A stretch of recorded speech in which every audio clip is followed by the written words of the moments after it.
Hello viewers, welcome to Webtube services. என்னோடய பழைய வீடியோவில் வந்துட்டு மியூச்சுவல் ஃபண்டை எப்படி இன்வெஸ்ட் பண்ணுறது, எவ்வளோ எஸ்ஐபி அமௌண்ட் ஸ்டார்ட் பண்ணால் அந்த கேல்குலேட்டரை பற்றி டீட்டெயிலாக பார்த்துருந்தோம். அதை பேஸ் பண்ணி எனக்கு நிறைய கேள்விகள் வந்திருந்தது. அதாவது இஎம்ஐ அமௌண்ட் தெரிஞ்சதுன்னா அதை வச்சு நம்மளால் இன்வெஸ்ட் பண்ண முடியுது. ஆனால் நம்மளுக்குன்னு ஒரு கோல் அமௌண்ட் செட் பண்ணியிருந்தால் அதை வச்சு நம்ம எப்படி ப்ரொசீட் பண்ணுது அப்படிங்கிற மாதிரி கேள்விகள் எனக்கு நிறைய வந்திருந்தது. ஸோ அதை பற்றி தான் இன்றைக்கி நம்ம கவர் பண்ண போகிறோம். Before we start, just in case யாராவது என் சேனலுக்கு சப்ஸ்கிரைப் பண்ணலன்னா ப்ளீஸ் சப்ஸ்கிரைப் பண்ணுங்கள். பக்கத்துலேயே வந்து பெல் ஐக்கானும் இருக்குது, அதையும் நீங்கள் கிளிக் பண்ணிட்டீங்கன்னா as and when I post videos you should be able to view that. Now let's go into the video. What is good EMI? நம்ம நார்மலாக இஎம்ஐ வந்துட்டு பே பண்ணுறோம். அதாவது ஏதாவது ஒரு பொருள் வாங்கியிருப்போம், அதுக்கு வந்துட்டு ஒரு இஎம்ஐயாக கன்வெர்ட் பண்ணிவிட்டு அது மந்த் ஆன் மந்த் நம்ம பே பண்ணிட்டுருப்போம். அதே இதுவும் குட் இஎம்ஐன்னு ஒரு கான்செப்ட் இருக்குது. அதாவது உங்களுடைய சேவிங்ஸ், அது வந்து குட் இஎம்ஐ. ஸோ அதை எப்படி பண்ணுறது அப்படிங்கிறதுக்கான பதிலை தான் இப்போ நம்ம இந்த சேனலில் பார்க்க போகிறோம். ஃபர்ஸ்ட், ஒரு மிடில் கிளாஸ் ஃபேமிலியாக இருந்தால் ஓகே எவ்வளோ அமௌண்ட் தேவைப்படும் அட் த ஏஜ் ஆஃப் 60 அப்படின்னு பார்த்தீங்கன்னா, இந்த கரண்ட் சிச்சுவேஷனில் after considering all the inflation in place it should be close to 1 crore rupees தேவைப்படும்.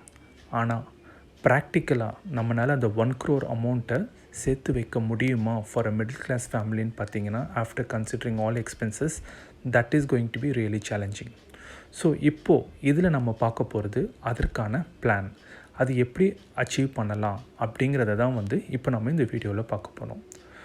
ஃபார் த வியூவர்ஸ், ஃபாஸ்ட்டாகவோ இல்லை ஸ்க்ரால் பண்ணியோ பார்த்தா நீங்கள் நடுவில் ஸ்கிப் பண்ண வேண்டியது வரும்.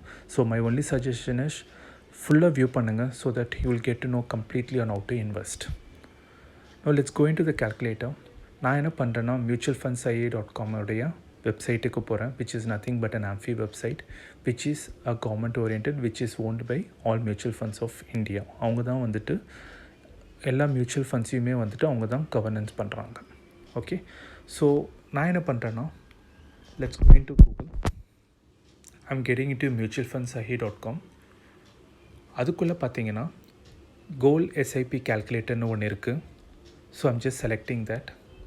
இப்போது people are asking me what is that if I invest, இவ்வளோ தான் எனக்கு இவ்வளோ தேவைப்படும், அதுக்கு நான் எவ்வளோ மந்த்லி கட்டணும் அப்படிங்கிற மாதிரி கேட்டிருந்தீங்க.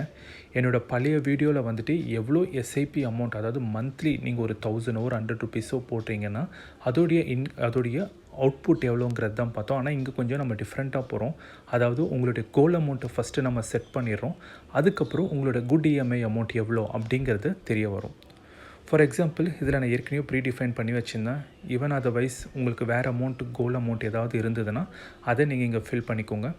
இங்கே பார்த்தீங்கன்னா நான் கோல் அமௌண்ட் வந்து 1 crore போட்டு வச்சுருக்கேன். டியூரேஷன் வந்துட்டு எப்பயுமே எவ்வளோக்கு லாங்காக நீங்கள் வந்து மியூச்சுவல் ஃபண்டில் வச்சுருக்கீங்களோ அதுக்கேற்ற மாதிரி ரிட்டர்ன்ஸ் உங்களுக்கு கண்டிப்பாக பலன் கிடைக்கும். ஸோ இதில் பார்த்தீங்கன்னா நான் 20 years வைக்கிறேன். ஆனால் ஜென்யூனாக it should be close to 30 years. வை 30 yearsனால் 30 years தான் நம்ம வந்து இன்வெஸ்ட்மெண்ட் ஸ்டார்ட் பண்ணுவோம். நம்மளோட ரிட்டையர்மெண்ட் ஏஜ் பார்த்திங்கன்னா 60 இருக்கும்.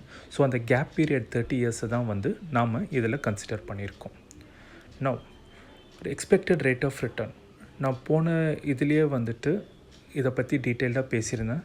Let's always keep it as 10%, okay, which is nothing but the debt பர்சன்டேஜோடைய returns, which is very very minimum. இன்றைக்கி தேதியில் 10%ங்கிறது வந்துட்டு any mutual fund can give it you provided if you are investing in debt schemes, which is a kind of less risk compare to equity market. அதனால் so I would suggest that you keep it as 10. Just in case you feel that 10 வேணாம், 9 இல்லை 8 வைக்கணுன்னாலும் up to your convenience you can have the rate of expected return at your convenience. இப்போ பார்த்தீங்கன்னா to achieve 1 crore for the period of 30 years, I'm keeping the expected rate of return as 10%. The total amount that I would have invested is 15.93 lakhs நம்ம invest பண்ணியிருப்போம். இவ்வளோ invest பண்ணியிருக்கோம், okay. ஆனால் இந்த 1 crore achieve பண்ணுறதுக்கு நம்ம monthly SIP amount எவ்வளோன்னு பார்த்தீங்கன்னா ஜஸ்ட் 4,423 rupees. நீங்கள் மந்த்லி பிளானில் நீங்கள் எதுலையாவது ஒரு டெப் ஸ்கீம்ஸில் இன்வெஸ்ட் பண்ணியிருந்தீங்கன்னா just with an investment of 15.93 lakhs that would have grown to 1 crore rupees.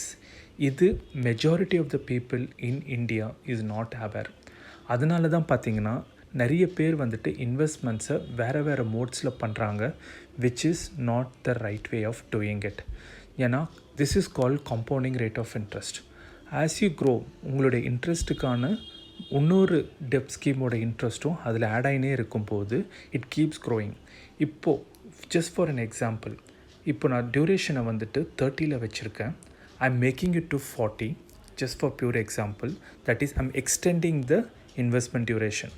பாருங்கள், automatically though I just increased 10 years, but my monthly SIP as drastically has come down to 1581 rupees, whereas முன்னாடி வந்து நான் 4000 hot rupees நான் காமிச்சிருந்தேன். Why? What is the difference ன்னு பார்த்தீங்கன்னா, நம்ம invest பண்ண amount அதோடைய காம்பவுண்டிங் இன்ட்ரெஸ்ட்டும் சேர்ந்துட்டே வரும்போது it gives you good returns. After 30 இயர்ஸில் தான் அது ஸ்டார்ட்டே ஆகும். 20 இயர்ஸ்லேருந்தே ஸ்டார்ட் ஆகும், பட் 30 இயர்ஸ்லேருந்து டிராஸ்டிக்காக you will see a difference. Though 40 may not be practical, but yes, 30 is the right way of doing it. ஏன்னா நம்மளுக்கும் அந்த கேஷ் தேவைப்படும் at the right time. So if you keep it as 30, for people who are going to start in the age of 25, அவங்கெல்லாம் வந்துட்டு off late you see that there is a good salary that is coming out even for people who just join the organization. So அவங்களுக்கெல்லாம் வந்து பார்த்திங்கன்னா 25 இயர்ஸ்லேருந்தே start பண்ண வேண்டிய சுச்சுவேஷன்லாம் இருக்குது. So அவங்களுக்கு அதுக்கு என்ன டியூரேஷனை நீங்கள் போட்டு நீங்கள் இதை calculate பண்ணிக்கலாம். So it's a pretty simple way where it's simple calculator which tells you the goal amount, what is the investment duration that you are planning for, what is the expected rate of return, and the total amount that you have invested, and what will be your monthly SIP amount. SIP amount is nothing but your good EMI amount that you will be investing in a mutual fund. It is pretty simple. Just go through it. Just in case you have any clarification regarding this calculator, you can put me on the comment section. I will try and explain to the best possible that I can do. Before we end up, just in case you are not subscribed to my channel, please subscribe. பக்கத்தில் bell ஐக்கானும் இருக்குது, அதையும் நீங்கள் click பண்ணிட்டீங்கன்னா as and when I post videos you should be able to view it. Thank you and have a great day.